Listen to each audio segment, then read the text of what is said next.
I didn't think we started off very well. That could be the understatement of the century, huh? Just looked lethargic and kind of disorganized and fragmented, and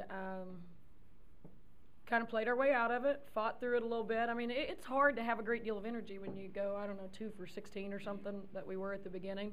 You go down and you get great shots, and I thought we did get great looks at the basket. We couldn't make anything early. And that kind of carried over into defense, and we got nailed on a couple of ball screens, and we've been preaching that for a couple of days because we got hit on so many in Columbus. And we just kind of fought our way through it. As the night went on, we got better and better at defending them, and our communication got better, and ended up scoring a lot of points. Morgan goes 0 for 7 on the road, and she hits everything inside at home. She likes the Lloyd Noble Center. I don't know what else you say about that. I think that truly is a reflection of a really confident kid and an extraordinary competitor. I think a lesser person gets their dauber down for a little bit and feels sorry for themselves, and maybe their confidence takes a hit, and she was completely unaffected. And I felt like that after the game. Not that it didn't matter to her, not that she didn't want to make shots in Columbus, but I just felt like her demeanor afterward, and I had never seen her go 0-4 like that, and her demeanor was just the same as when she makes 7. And I think that's what's really special about both of these kids is that even keel at which they move. They never get too high or too low. They just kind of methodically plod along, and they know what they're capable of, and they go out and do it. Well, that's, for the record, that's what I was getting to, that they don't seem to, even if they have a 0 for game or a bad game, they just come out and fire the next game. Right. She wasn't even close in the first half, and in the second half, the first thing she did was take an open look. And it went in, and she just knows if she's, and that's a sign of a great shooter. If you miss 5, there's no way you'll miss another one because you don't ever miss that many. So it's just that belief. Morgan, was this a sufficient bounce back game for you after the over a couple days ago? Absolutely. There's no way I could come in and perform like that again. Could you describe just the feeling that in that first half when it looked like you just couldn't miss a shot? I guess I was just feeling it. I wasn't really thinking about it. I just knew how to go out and do my thing. Aaryn, with the big game you had at Ohio State, you come back, you have another good game here, but you get off to the slow start. But your game's evolving. You're doing a lot of things. I know Coach Cole's always talking about you playing better defense and things. Do you feel like you're coming along in those areas as well, handling the ball and those things? I feel like I have my moments where I relax, I forget about playing defense. I mean, it's easy to forget sometimes when you're tired, but I'm trying to work on that. That's pretty much probably the biggest thing I have to work on, that and boxing out. Morgan, Coach pointed to the fact that you might like playing here better. You shoot a lot better here. Do you feel better here? I feel more comfortable, absolutely. What leads to that? I guess just every day practicing in the gym. In high school, you scored some of your biggest games on the road. Yeah, I'm not sure why that is. She'll be able to shoot on the road. She was great in Milwaukee, for the record. First game of the year, she was really good. Coach, you only allowed 5 field goals, 2 in the second half. What did you think of the defensive performance when you guys? Much better. Second half was much better.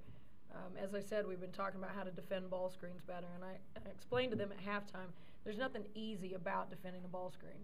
Why do you think NBA coaches have 50 different DVDs about how to do it? They've all got these specialists, and everybody in the country is buying them because it's hard to defend ball screens.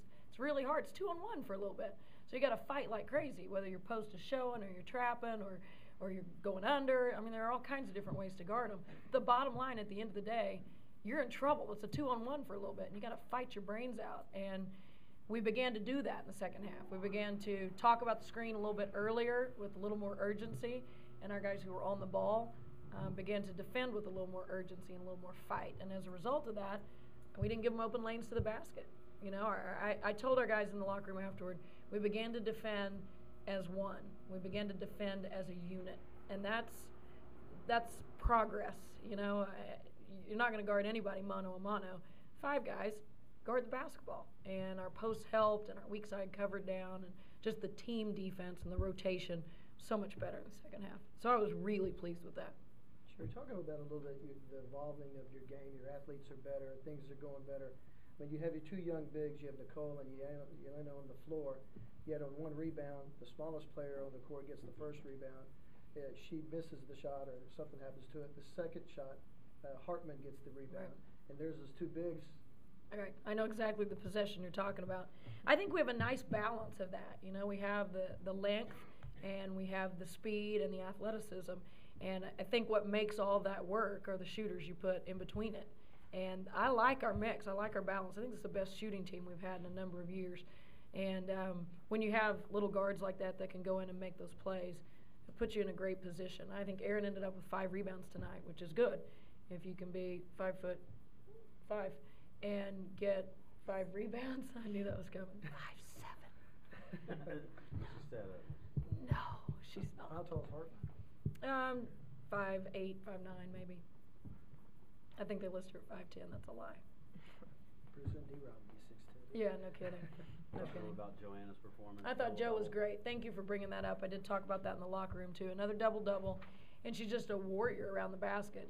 If the other team is going to tip a rebound, Joe's going to come up with it, and that's worth its weight in gold. You know, Amanda Thompson did that in a different way. It looked different than how Joe does it, but the result was the same. And back in the day, Kaiten Hill did that all the time. We rely on guys who just fight, scratch, and claw to come up with the loose ball, and Joe was that tonight.